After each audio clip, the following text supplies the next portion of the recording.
We propose to discuss the concept of rights in political theory today. Now, rights is a term which is very popular. Everybody in our life always claim that this is my right, we must fight for it. So, rights, everywhere this discussion going on. In political theory, what it exactly means, we start with this. So, naturally, I propose to discuss the concept of rights, first to indicate its origins, then what is its meaning as used in the political theory, and thirdly, what is its nature. Then I think the concept of right will be very clear. To start with, the reference to the concept of rights we find in Greek and Roman political thought. But it was just a reference in the sense that what the citizens expects from the society or the state, but it was not very much elaborated. But it was only during the medieval European political thought that we find the first major attempt of explaining in full form what the concept of rights implies. And its theorization was fully developed in the 17th and 18th century Western Europe.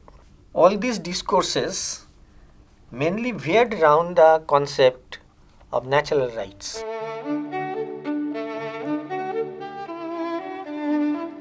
In respect of natural rights, this is the starting point in a sense. By natural, yes. Sir, can you please explain the term natural rights? Yeah, that is exactly what I am going to do. Yes. Natural rights means the rights, that is, claims of the individual or society or the state. So, natural rights means, as it was used mainly during the medieval and mostly in the 17th and 18th century,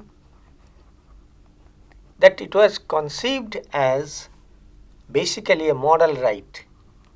What the nature of man or the nature with capital N, that is, to some authority, it was almost synonymous with God. That is what we can expect from the morality of man to make man more responsive to the needs of the society, and the society is more careful about protecting the interest of the individual and the groups. So that was conceived as a natural right as such. To start with, in the history of political thought, we find like this, that first concept of right comes in the form of natural right. So many people, theorists or philosophers, they claim that natural right is the basic right which human beings can claim from their very birth or from the essence of their life. They are entitled to something which will make their nature more perfect. That is more contributing to the development of his or her personality as well as the good of the community. Sir, did they specify what were exactly these natural rights? No, it was not specific and it cannot be specified. And that is why it was more or less, I say, basically an assumption of morality in a sense. So that was taken as the compelling force that everybody, including the sovereign, they must respect the natural right of the people. And the very concept of natural right emanates from the concept of natural law, as if God or nature, they have enunciated certain law how the individual should behave in society, including how the sovereign should behave in relation to the subjects. So in that sense, it was a natural law, and from concept of natural law comes the concept of natural rights. So Uh, when it was fully developed in the 17th and 18th century, mainly by Locke and Rousseau. So it was understood that is certain values to be accepted as fundamental, basic fundamental rights of the people. And in order to make it more compelling in implication, nature, the word nature was used, and therefore natural rights, natural law, natural compulsions, etc. Now when we come to the 20th century, we find it was more refined. And refined in the sense that now in political theory, rights basically mean the external conditions secured and guaranteed by the state for the greatest possible development of the capacities of human personality.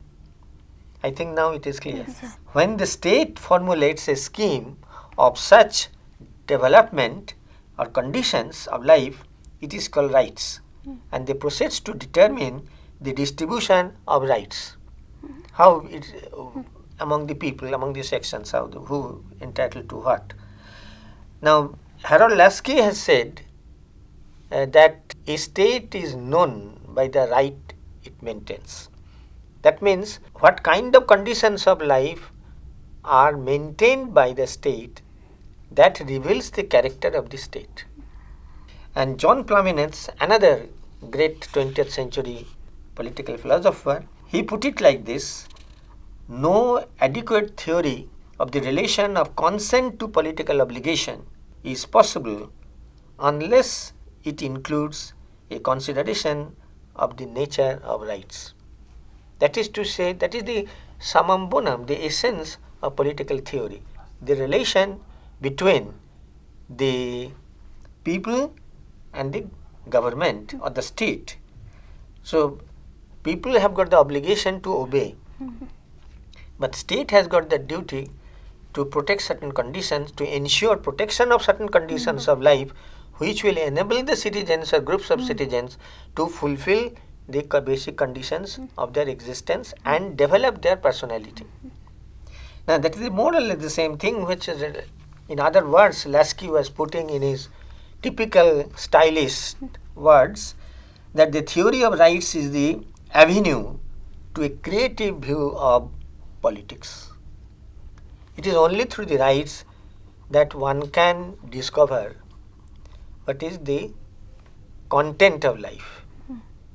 Like T.H. Green, Lasky also thinks that the rights are enjoyed because they help citizen realize his best self. The state can claim obedience insofar as it serves the citizens with an adequate system of rights.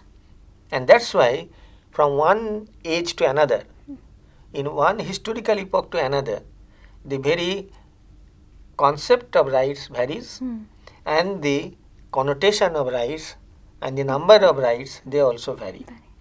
As we have entered in the mid 20th century the theory of welfare state, now the number of rights are quite various, numerous, and now it is extended to anything that is everybody has got the right to life. It means in Locke one thing, but now it means, as the Indian Supreme Court has recently expanded the concept of right to life as guaranteed by Article 21 in our Fundamental Rights chapter, that it is not only to live physically, but to live fruitfully, that is satisfying the basic needs of life.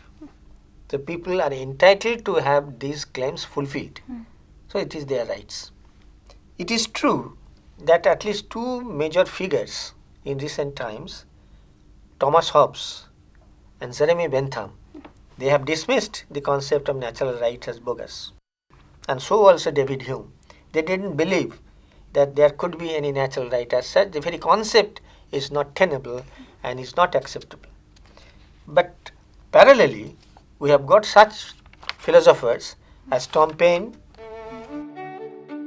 John Stuart Mill, or Rousseau, who are the champions of rights, who are the champions of natural right. It is the basic nature of, for example, it comes to my mind that Gokhale in India, he once said that we have got the basic natural right to liberty. We are entitled to freedom, so we must have freedom. Isn't it something like this? Same thing in every age, every society that comes like this. And similarly, right to equality. This is a fundamental right. But concept of equality is not that simple. And therefore, what is guaranteed in Indian Constitution originally, that is more or less typical bourgeois theory that everybody will have equal status in the eye of law. No.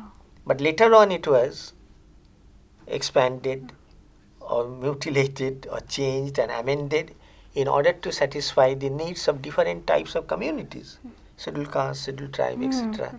So then it was added that they are entitled to have equal opportunity of work in the public services.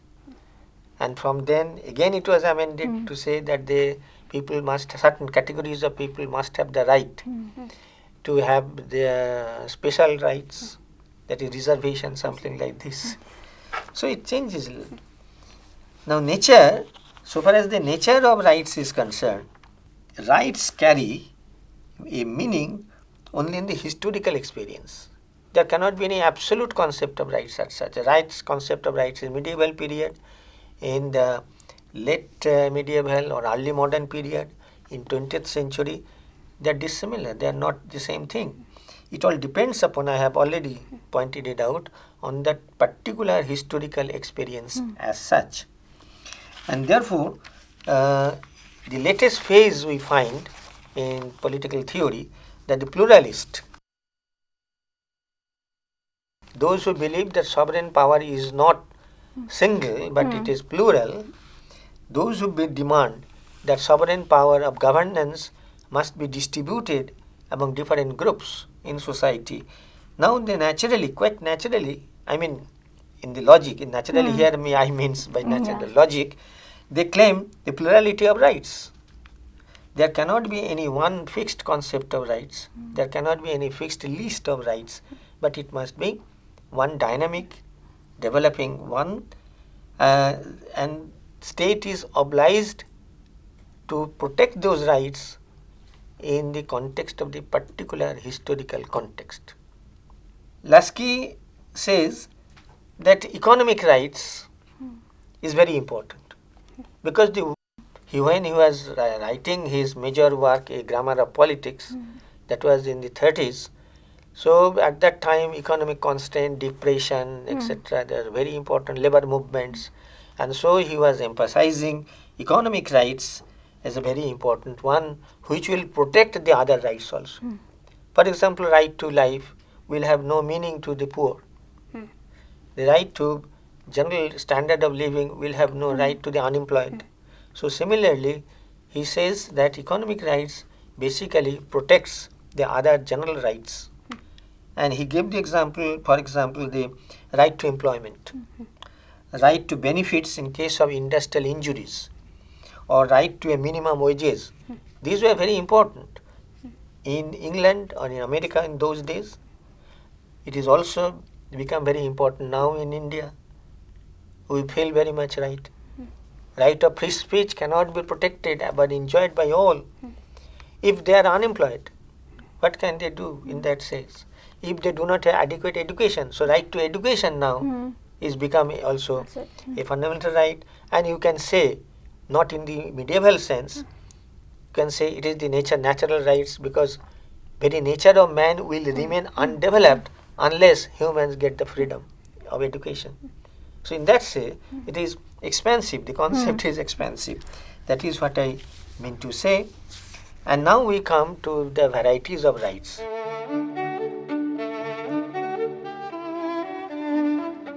To start with, I will say, after natural rights, this discourse.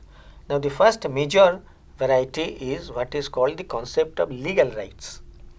And here, Hobbes and Bentham, and to some extent Buddha, in France, they are very clear that there cannot be any rights without legal basis.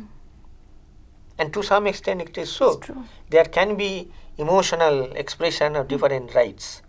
For example, I remember in the old Soviet Union's constitution of 1936, they said that Soviet constitution guarantees the right to leisure. Now, what does it practically mean? Or right to entertainment, or right to enjoy life. Now, all these are vacuous concepts. So, they are the positivist. Hobbes, Boda, and Bentham, they claim or they assert that right is only meaningful when it has a really effective legal basis. That is, command of the sovereign written down in statutory laws. That can only be the basis on which rights can flourish and we can understand right. So, this is legal rights. Secondly, Bentham insisted that all legal rights must be codified. It must not be allowed to remain in a very unrecognizable form. It must be codified, means written down. So, that is very important point. And therefore, this is the first major category, if we say variety of rights.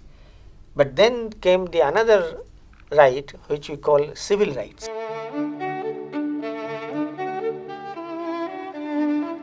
That means legal rights which secure the status of citizens as citizens, status of citizenship in liberal democracy. For example, right to have a peaceful existence, right to have education, that the women must have the right to a dignified life. Even the laboring class, the marginalized class, even the children, they must be treated with dignity. So, all these are pertaining to the general civil existence of man. And right to enter into contract, Locke emphasized on it. So, whatever makes citizenship fruitful and really meaningful, those are called civil rights. But in the 20th century, later on, towards the late 20th century or middle of the 20th century, it was argued, and argued correctly, I think, that there is a very marginal difference between a legal right and a civil right. Because those civil rights also must have a legal basis, otherwise it is meaningless. I give one simple example from our current phase of existence in India. Very recently, you know, the law of preventing domestic violence against the women have been passed. Now, what is domestic violence? So, law must be precise. What exactly means domestic violence? Now, opinions differ. And it differs in terms of culture. In North India, in East India, among the tribals in South India, among the Hindus, among the Muslims, what is domestic violence? So, unless law is specific, the entire right is meaningless. So, in one sense, they say civil rights and legal rights, they must be taken together in order to give a full meaning to the conditions of life which will make personality creative. Next comes very significant, and there is no vagueness about it, political rights.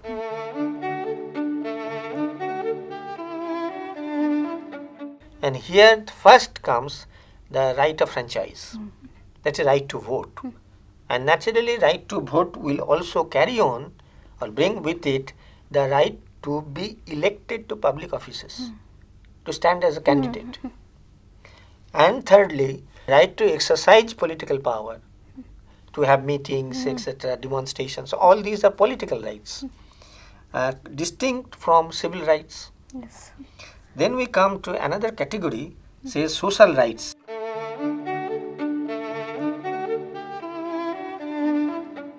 This is very recent, 20th century's contribution. A right to food, very recent, very much being debated. Right to food, right to water, right to clean air. These are all rights, they are called now rights. Right to shelter. Supreme Court has said that it is the duty of the state central government and the state governments to arrange shelter for the footpath dwellers. The very concept was completely unknown even 50 years ago. Then the right to Medicare. Adequate Medicare is the duty of the state to carry. It is the right of the people. Right to education, that is the RTE. Has been right to enacted. education. And again there are so many loopholes are given in the RTE. So we conclude in the varieties of discussion that last of all some sort of a what is called the moral right.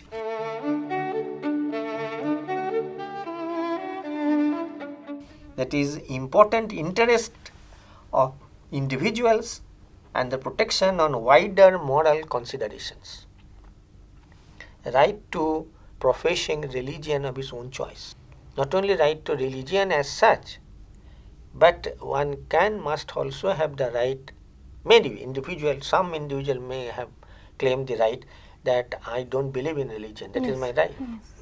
So matter become complicated, but society as a whole recognizes that there is some moral aspect in the whole discourse of right.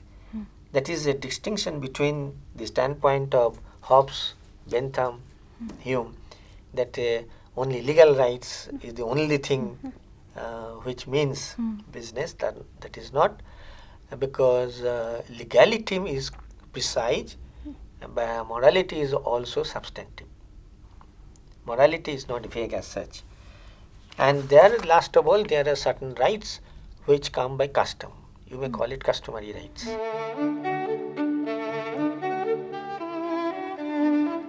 Some people in the North and West India, they are now claiming that the custom of the panchayats, they have got the rights to determine the marriage of their children. Yes. They will decide. But not in terms of individual philosophy, individualist philosophy. So on what ground they say that parents have got the right to decide? It is because of the custom. So customary right can also be something like this. And last of all, let me, to make the whole thing clear, sources of rights. Here I think Barker is quite correct. He says that rights, jura, he said Latin word jura meaning rights, are parts or portion of jus means right. So right means justice. Right, wrong, in that sense, justice, right, singular. But when it becomes plural, it means the claims on society and the state. So I repeat, as Barker says, that there are two basic sources of rights. One is the individual source, another is the social source.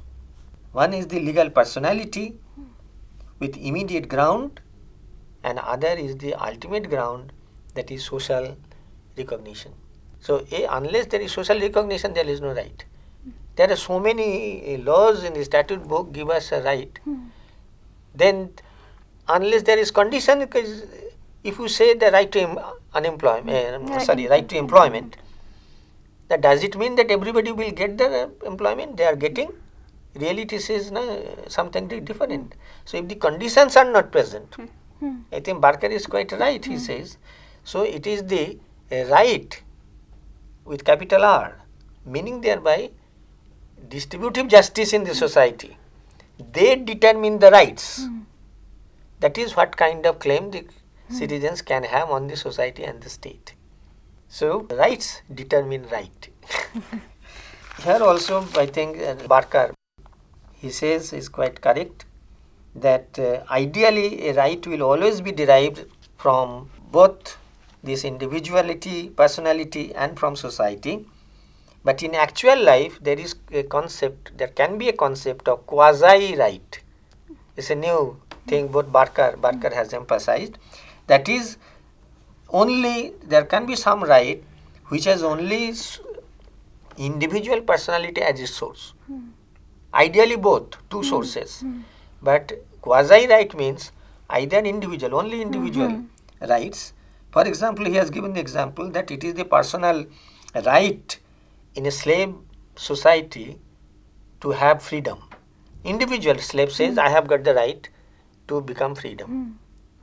but one individual. But it can be a quasi-right if we view it from the slave owner's point of view. Yes. They said we have got the legal right to have our slaves.